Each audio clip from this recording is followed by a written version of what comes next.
하나님께서 우리를 사랑하시고 우리와 함께 하시고 우리를 인도해 주시고 우리를 지켜주십니다. 매일 하나님 앞에 우리의 마음을 드리며 나아갈 때 하나님은 우리의 손을 꼭 붙잡아 주시고 새로운 삶을 살 수 있도록 새 생명을 주시고 우리를 온전하게 주님의 품 안에서 평강 가운데서 인도하십니다. 하나님의 말씀을 붙들고 살아가면 하나님께서 도와주시고 하나님을 의지하지 아니하면 그때부터는 하나님께서 행하지 않는다는 것을 우리가 말씀을 통해서 깨달아 알 수 있습니다. 오늘 말씀은 사무엘상 16장에서 18장까지의 말씀입니다. 하나님께서 사울 왕을 버리십니다. 하나님의 마음에 합당하지 아니하는 그 삶을 더 이상 하나님께서는 허락하지 아니하셨습니다. 왕으로 더 이상 인정하지 아니하셨고 하나님께서는 새로운 계획을 이제 가지고 계셨습니다. 바로 하나님의 마음에 합한 사람을 찾아갑니다. 그래서 사무엘은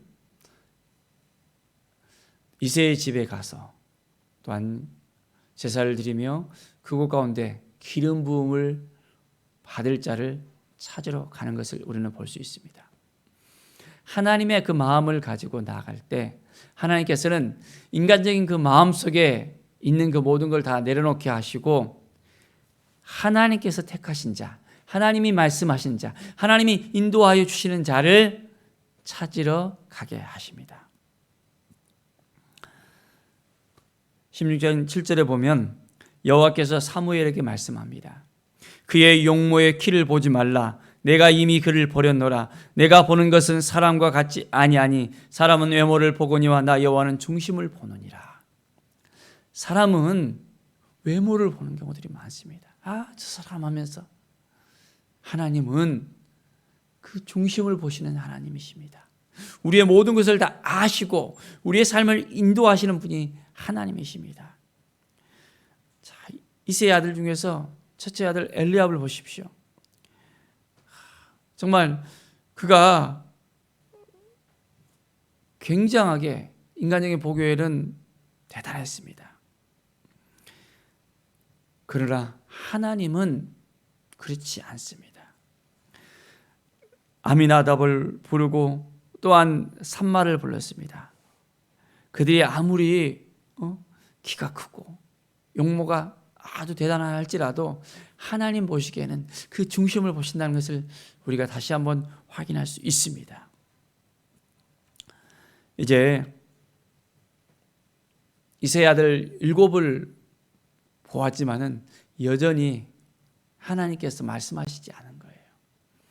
혹시 또 다른 아들이 또 있는가라고 묻습니다. 양을 치고 저쪽에서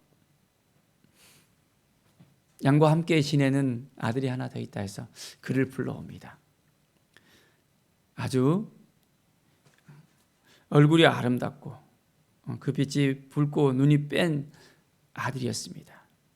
사무엘은 하나님께서 크니라 라고 말씀하실 때 이제 기름 뿔병을 가져다가 그에게 부었습니다. 하나님의 영이, 여호와의 영이 그에게 임하는 것을 볼 수 있었습니다.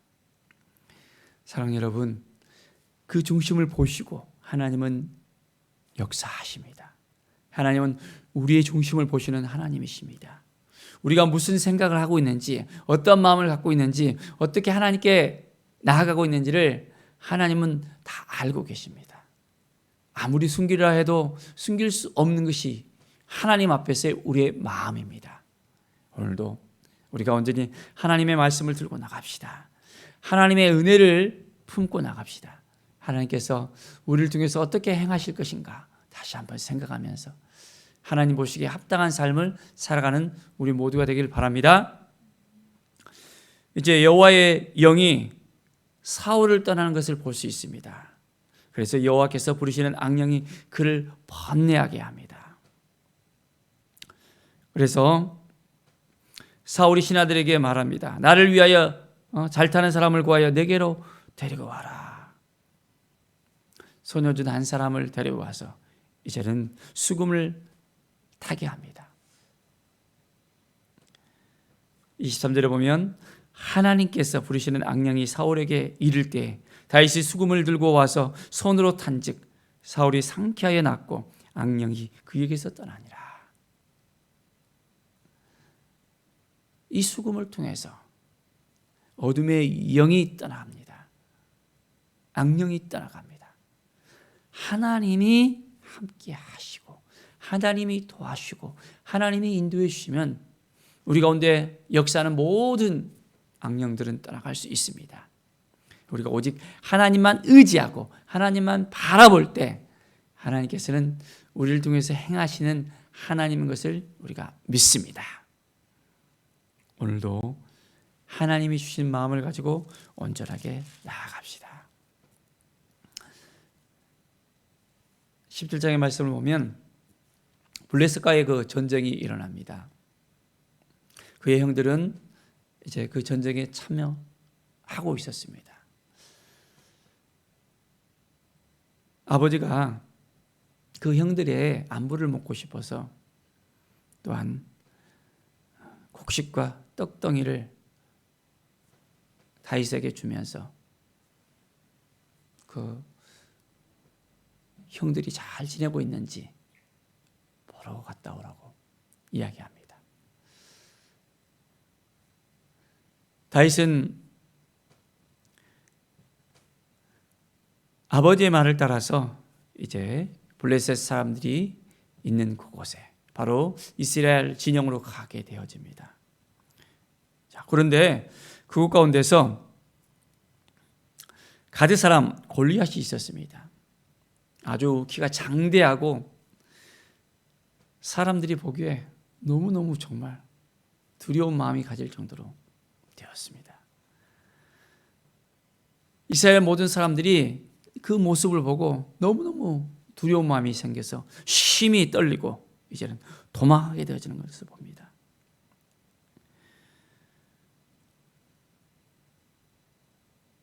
(25절의) 말씀을 보면 이스라엘 사람들이 말합니다. 너희가 이 올라온 사람을 보았느냐? 너희가 이 올라온 사람을 보았느냐? 참으로 이스라엘을 모욕하러 왔도다. 그를 죽이는 사람은 왕이 많은 재물로 부하게 하고 그의 딸을 그에게 주고 그 아버지의 집을 이스라엘 중에서 세금을 면케 하시리라.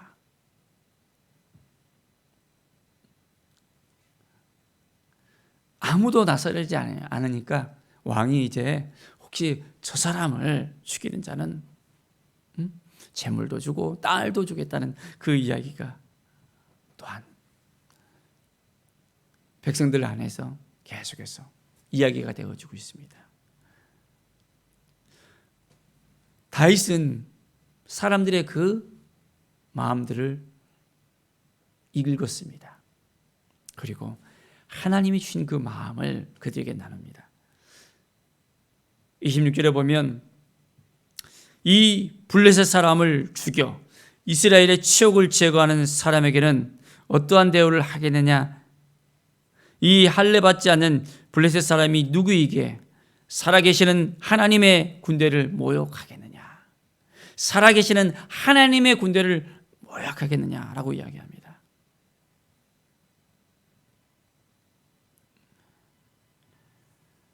하나님의 마음을 가지고 이제 나아갑니다.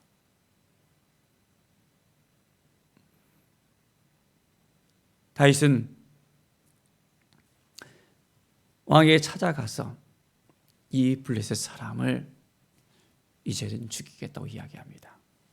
그런데 사람들이 보기에는 다윗은 너무나도 왜소해 있었습니다. 모든 사람들이 두려워하는 저 골리앗을 어떻게 죽일 수 있냐고 라고 생각을 했던 것입니다.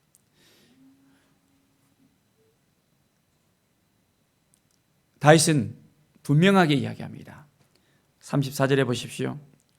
주의 종이 아버지의 양을 지킬 때 사자나 곰이 와서 양떼에서 새끼를 물어가며 내가 따라가서 그것을 치고 그 입에서 새끼를 건져내었고 그것이 일어나 나를 해하고자 하면 내가 그 수염을 잡고 그것을 쳐 죽였나이다. 주의 종이 사자와 곰도 쳤은즉 살아계시는 하나님의 군대를 모여간 이 할례 받지 않는 블레셋 사람이니까 하면서 이 짐승과 같이 내가 만들겠습니다 라고 이야기합니다. 다윗의 이 말을 우리가 어떻게 생각할 수 있겠습니까? 젊은 혈기로 했다고 생각하십니까? 아니면 하나님이 주신 마음을 가지고서 했다고 생각하십니까? 하나님은 하나님의 사람을 통해서 역사하십니다.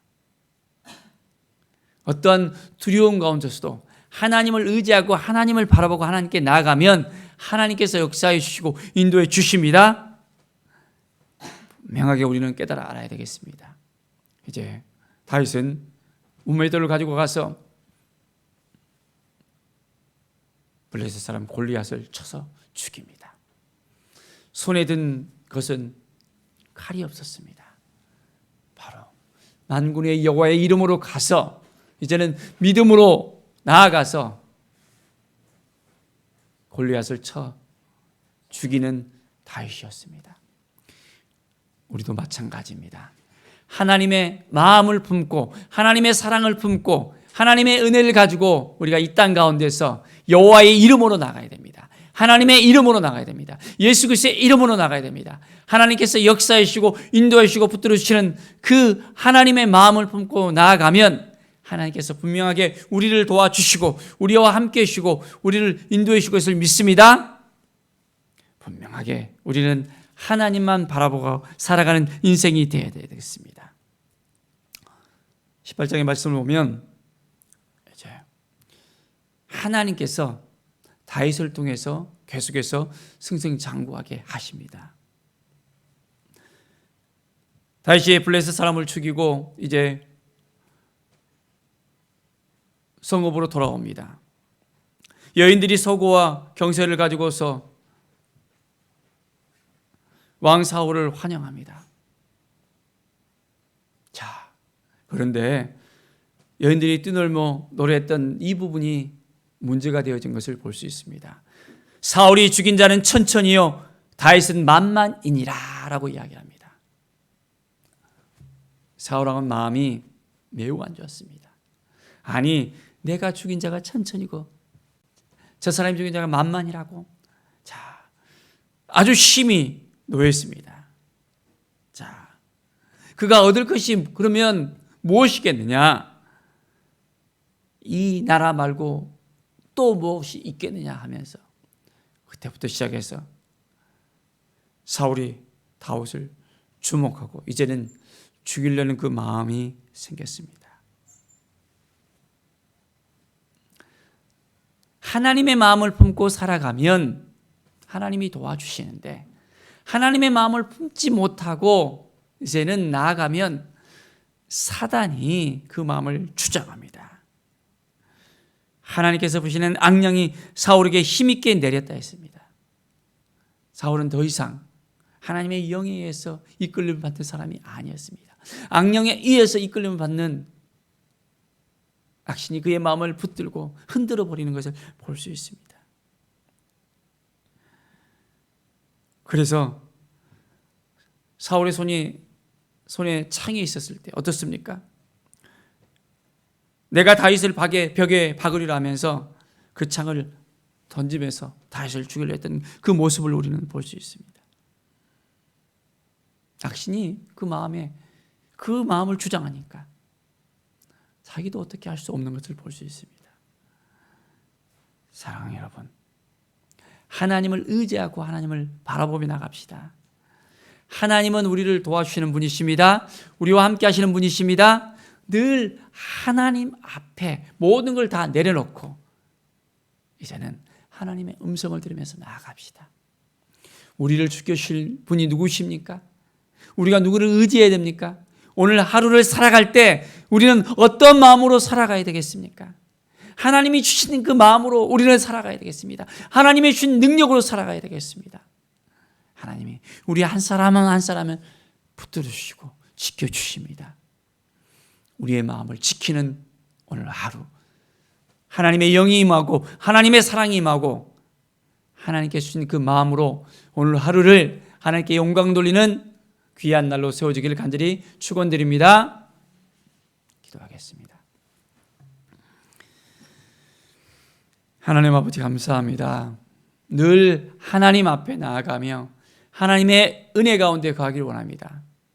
어둠이 우리를 장악하지 못하도록 우리의 마음을 빼앗기지 않도록 오직 주님께만 우리의 시선을 돌리게 하여 주시옵소서. 주님께 우리의 마음을 드리며 성령 하나님께서 우리를 주장하실 수 있도록 매일매일 겸손하게 하나님을 바라보게 하여 주시옵소서. 오늘 이 시간 우리가 어떠한 마음으로 하나님 앞에 나갈 것인가를 다시 한번 묻고 나갈 때 하나님께서 지혜를 주시고 용기를 주시고 희망을 주시고 능력을 주시옵소서. 아버지의 마음을 품고 나갈 때 놀라운 하늘의 은혜를 부어주시고 형통의 삶을 살게 하여 주시옵소서. 감사드리며 예수 그리스도의 이름으로 기도드립니다. 아멘.